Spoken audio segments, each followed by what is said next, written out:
Today's video is brought to you by URCD Keys, the best source for Windows 10 and Office Professional product keys at deeply discounted prices. More details at the end of the video. Jonathan comes in with a question about upgrading from what is honestly a pretty nice CPU. And he says, should I upgrade, question mark? How much faster is 1011th gen versus my 5930K? I'd like to wait for 12th gen DDR5. He's got 32 gigs of RAM. He's got M.2. He's got an RTX 2060, and he's looking at 1440p. All right. For those of you watching who don't know, what he has is Intel's HEDT, or high-end desktop platform, Haswell E. It was actually the first generation that you could get that had DDR4 on it, because regular Haswell was DDR3. He has a 6-core, 12-thread CPU from way before when people had 6-core, 12-thread CPUs. So he's gotten a lot of value out of that over the past 6-ish years at this point, because it came out in 2014. It did. So he has a very nice 6-core, 12-thread chip that easily probably runs in the 4.5 gigahertz range. Well, a modern Ryzen 5 5600X runs in the 4.5 gigahertz range. Actually runs about 4.6. It does. And so he has a 4.5 gigahertz chip, 6 cores, 12 threads. New chips are about the same speed. So clearly there is no reason whatsoever to upgrade that chip, right? No. Because performance is not just about frame rates, and it's not just about render times, and it's not just about raw computes. Computers are platforms, and there are improvements to the platform over the years. And while you're on a good platform, HEDT is nice. He has quad-channel RAM. He has more PCI Express lanes. It's good, but it's also dated in many respects as well. The instruction sets and a few other things, the chipset bus and a few other things. And 6 cores is no longer premium. When you bought that chip, that was really nice. I mean, that was like you were at the top of the pack. You were buying the best of the best. You were buying basically the Threadripper of its day. Very true. And yeah, you could buy 6-core chips today for, well, you could for $100 for a while. In fact, the 1600 AF was $85 on Amazon just 1 year ago, even though that deal has ended. So as nice as that is, your chip is decidedly entry level. I want to show a tweet that I sent because I got a response that almost exactly matches this from somebody who did a very similar upgrade. Not quite to the same chip, but it's a good example of how, if you're looking for more frames in games, upgrading from a Haswell E to a new i9 or Ryzen 9 is not going to double or triple your frame rates. No. If you go from a Haswell or Skylake chip, if you go from something in the past 5 years that was already running at over 4 gigahertz, and he has an RTX 2060, which is respectfully not a mind-blowing video card, playing at 1440p, honestly, your graphics card is your major limitation. But I imagine at some point you're going to want to upgrade your graphics card, or you wouldn't even be asking the question. Well, he's going to have to upgrade the whole thing. Well, there's that too. So here's the fun part. There's frame rates, and then there's computing experience. And we'll use you as an example here in a second. But bringing up my Twitter, this is actually a post here that I pulled off of one of our Byte Size Tech videos. This is one of the reasons I'm thinking of retiring all of my older test benches. I've done generation testing back to the first gen i7, but really they are all obsolete today for current GPUs and current games. I might keep my i7 7700K for the last of the 4-core 8-thread testing, but first to 4th gen is going. And the actual original tweet was, I bought an RTX 3080 and I thought I could get away with my 4790K, which is not what Jonathan has, but we'll get to it because there's another reply here in a second. A 4790K is a 4-core 8-thread Haswell chip. It's the refresh. Devil's Canyon 4th gen came out 2014, same year, ironically. We have one in the office that's in the other room. I game at a relatively high resolution of 1600p. That's one of those 30-inch Dell high-resolution displays. Correct. Unfortunately, it was too much of a bottleneck. I managed to get an i9 10900K, motherboard and RAM last week for an amazing price, and the performance increase has been absolutely staggering. I can also now use ray tracing. I loved my 4790K, but it's time to say goodbye. What a great chip it was, though. And we'll get to the other reply in a second.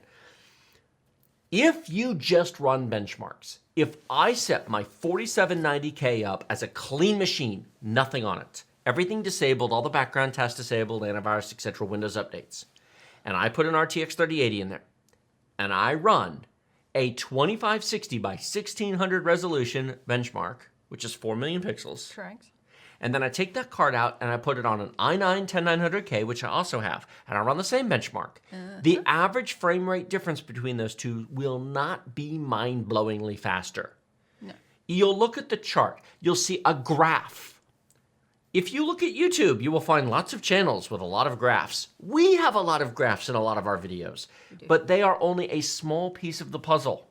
Using the computers is a real-world experience that goes beyond graphs. It's like car reviews. You have 0 to 60 times, you have quarter-mile times, you have how many cubic feet are in the trunk and how much legroom in the rear seat and how nice is the stereo and what the diameter of the wheels is and how many horsepower the engine is. And those are all objective numbers. And then at some point, the reviewer who has driven every car has to get behind the wheel and go, you know, it feels nicely balanced, but the steering's a little off, or it kind of feels underpowered, the car's a little heavy, a little bit too much road noise, none of which fits into a chart. No, it's the experience. It's the experience, it's the subjective review. And what that comment just said was absolutely staggering, which I promise you the benchmark chart won't show. The 1% low will show a decent improvement, but it's just looking at the chart does not reflect how big of a real difference of actually using usable computers is from those generations. We actually have a couple members of our Discord who respectfully have 4790Ks, and they're like, well, but it's okay. I still use it. It's fine. And that's okay. But the mistake is they're like, I don't really see a reason to upgrade. That's because you haven't used the new stuff. There's this mindset, I think, that there really hasn't been a big CPU jump in the past few years, and that's wrong. That's incorrect. That is incorrect. That's a better way to put it. That's incorrect. There's been more change. It's not like the 90s where we went from 386 to 46. It's not that big of a jump. But it's enough of a jump that you don't need a benchmark to tell the difference. It's enough of a jump that if you go from a 4790K to an i9 10900K, you don't need to run a benchmark. It will be obvious, slap you upside the head with a cold, wet fish. Oh my God, I upgraded. Yes, you did. You won't have to run a test to tell. Now, in fairness, he's running an RTX 3080. Jonathan's running a 2060. There will be less of a difference in gaming on a 2060 versus a 3080. He is so GPU limited that there is less of an impact, but he'll still notice a difference in game load time, game update time, multitasking time, Windows time. Chrome will open faster.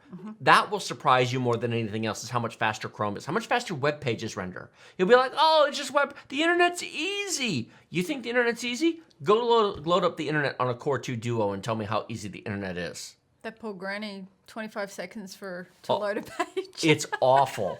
Don't do that. It is. It really, the internet has changed on you. So I think that's an important point. Now, that's not the CPU Jonathan has, but let's come back here, and I want to scroll down. And I want to pull... Which one?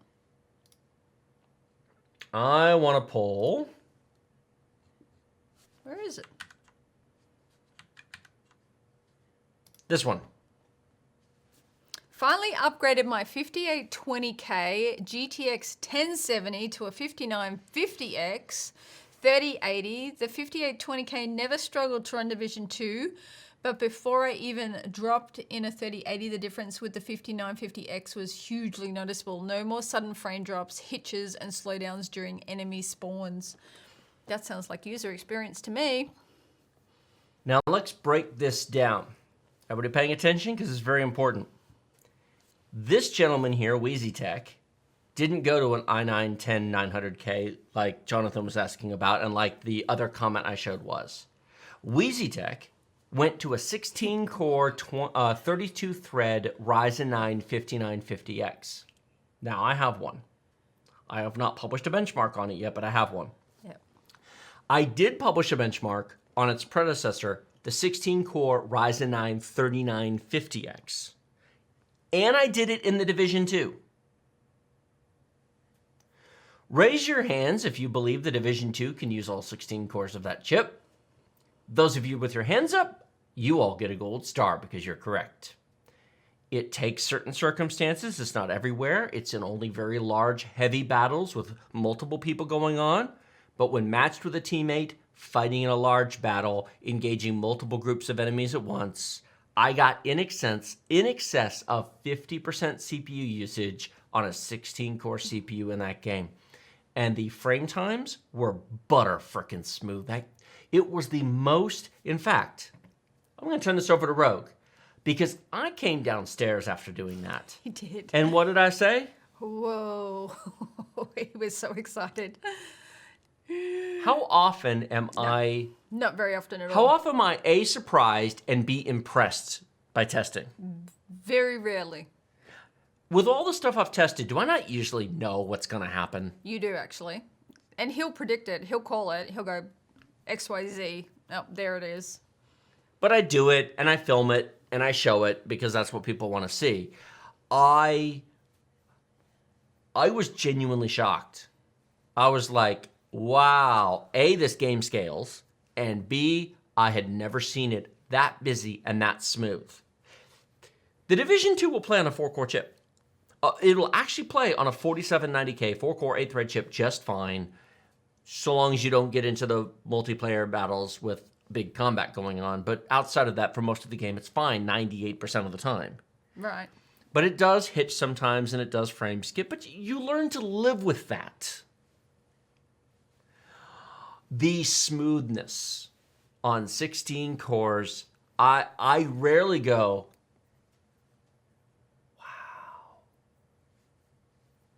now again, Jonathan's not asking about that. He's asking about the i9, which is fine. But let's break the other part down. So now Wheezy Tech has a 5820K. Mm-hmm. Jonathan has a 5930K. They are both Haswell E. They are both 6-core 12-thread. They are both overclockable. They'll both run at 4.5 gigahertz with an appropriate cooler. They're basically the same chip. Right. So it's no difference. Wheezy Tech has a GTX 1070, which is weaker than Jonathan's RTX 2060. A 2060 is faster than a 1070. Do you notice here Wheezy Tech said he upgraded to the 16-core chip before putting in the 3080? And he noticed a difference. Even with a 1070, he noticed the difference. But that doesn't mean the frame rate was faster. It means everything was smooth. Correct. Butter smooth. And then he puts the 3080 in, and he's now drooling all over his keyboard.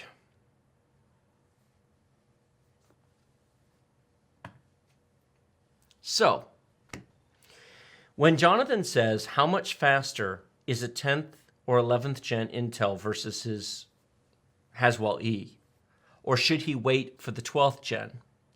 Let me offer you a thought. How smooth do you want it? Sure, okay. What I was going to say is, first of all, he has DDR4 already. He does. He can move his DDR4 to the new chip without having to buy new RAM. DDR5 is going to be expensive when it comes out. If he stays on 10th, 11th gen. Right. Not if he goes to 12th, because that's DDR5. Yes, but that's 9 months from now. Correct. It'll need new RAM. It'll be expensive. It'll be everything. It'll have to it's a new platform, so it'll... Sure, you can. But what I'm trying to say is, Jonathan said, how much faster? And you are respectfully asking the wrong question. If you're expecting your frame rates to double, if you're expecting your computer to become monstrously quicker, short of deeply multi-threaded tasks, if you're doing video encoding or Blender rendering, obviously a 10-core chip is going to render much faster than your 6-core chip. That's not what it's about. It's about how responsive your machine is. It's how quick everything is. It's how there's no latency between task switching. It's about how instantly everything appears in Chrome. It's about the smoothness of the frame time graph and how evenly the frames are delivered. And so it feels much more like you're watching a movie and less like you're watching a stuttery, broken slideshow. But it is not about the raw speed. No. It is about the user experience. And this is a big, big problem we've had promoting the larger core chips. And at this point, I know we've been talking for a long time. Bear with me. I want to turn this back over to Rogue because Rogue has at home a Ryzen 5 3600X 6-core 12-thread Zen 2 chip. At the office, right over there, which you can't see, she has a Ryzen 9 3900X 12-core 24-thread chip, Zen 2. The 3600X and the 3900X are the same per core performance. The only difference is more cores. Both computers have an RTX 2080 in them. They do. Both computers have 32 gigs of RAM in them. They do. Both computers have 1440p monitors, and both computers have multiple monitors. They do. In your words, please tell the audience whether or not there is a difference in speed in terms of frame rates or raw performance that you detect. No. How many benchmarks have you, first of all, how many benchmarks have you run on the two machines? 0. Have you ever run a benchmark on either computer? Nope. Okay. Can you tell the difference between the computers? Yes. What's the difference? Basically usability. Opening things, updates, updating Windows, updating games, opening up YouTube, having multiple things running. Especially if I'm on YouTube on the back end, SEOing or, doing things with the video description and in there, much slower on the Ryzen 5 3600. On this one here, I can get my work done way faster using this 3900X than my 3600. How about in like World of Warships when you're waiting for the mission to load of the result screens? Whoa, yeah, that is much, yeah. Even container loading speed, like when you open the containers. Yeah, well, when I'm at home, he's like, have you got your results screen yet? I'm like, no. But here, poof, I need to play more games on this. You need to take that home. I need to take that home. World of Warships is a free-to-play game. It is. World of Warships will play perfectly fine on a 4-core chip. It will. But there is a performance difference between a 6-core and a 12-core, and it has nothing to do with a frame rate. Nope. In World of Warships, you often have to click around your ships to change equipment or to add or remove signals. How much quicker is it to add and remove the signal flags and the camos between the machines? Oh, much faster on the 3900X. Painfully slow on the 3600. Isn't that interesting? Mm-hmm. He'll be like, are you ready to go yet? I'm like, I'm still clicking. But how do you put that into a chart? It doesn't. You don't. No. So at some point, you either take the totality of what you read, see, and hear, and what you hear from people like Rogue and people like myself. Because we've used a lot of stuff. And you either believe us or you don't. The era of 6-core chips is over. And if you're the kind of person who bought a 6-core chip in 2014, you sure as heck shouldn't be using it in 2021. You had the equivalent of a Threadripper in 2014, and now you have the equivalent of an entry-level budget computer. Today. Respectfully, you missed an upgrade. Honestly, the real upgrade for that would have been probably an i9 9900K in 2018. That's what I was thinking. I've noticed that people are trying to stretch their computers past 5 years. Yes, they are. There's really no value in stretching beyond 5 years. Getting that 6th year out of the computer, total cost of ownership wise, with what you spent and what it's worth and what it will cost you to upgrade, there's a diminishing returns where your total savings is pennies on the dollar. And you're suffering with a 6-year-old platform, whereas if you would upgrade, you'd be like, what took took me so long? Oh my gosh, why didn't anybody tell me? We have been telling you. It's real. I mean, I upgraded from an i7 8700K at home. He did. To an i9 9900K. Those are both the same per core performance. That's an 8th gen to a 9th gen, 6 core to 8 core. The difference is noticeable. Mostly because she stopped hearing what? Complaining. Lots of complaining. Although it was great in the Division 2 and Ghost Recon Breakpoint because I have multiple monitors and I could like watch YouTube videos or have something else going on the other screen. Cyberpunk 2077, I have to minimize all my windows. I cannot smoothly play Cyberpunk 2077 and have a Twitch stream or a YouTube video going on the other monitor. I now need a 10 or 12 core chip. Cyberpunk is a beast. Time for an upgrade, love. Time for an upgrade. Anyway, hopefully, Jonathan, that thoroughly answers your question. And hopefully it answers the question for many more of you out there, because at the end of the day, it is very easy to get used to what you have, and that's fine. And if any of you watching can't afford to upgrade, love what you have, use it, and carry on. But do not say that there's no reason to upgrade, because there absolutely positively is. And somebody who originally was an i7 buyer 5 years ago should be very pleasantly surprised by a modern high-end chip. URCD Keys is the best source for genuine Windows 10 and Office Professional product keys that work the first time, every time.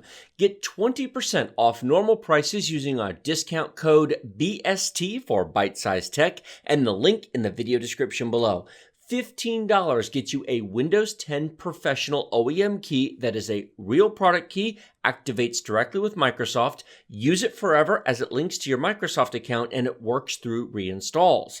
Get a full copy of Office 2019 Professional Plus for about $50 that redeems at setup.office.com using your Microsoft account. It also works forever through reinstalls. We have been using URCD keys for almost 3 years now and recommend you do so as well.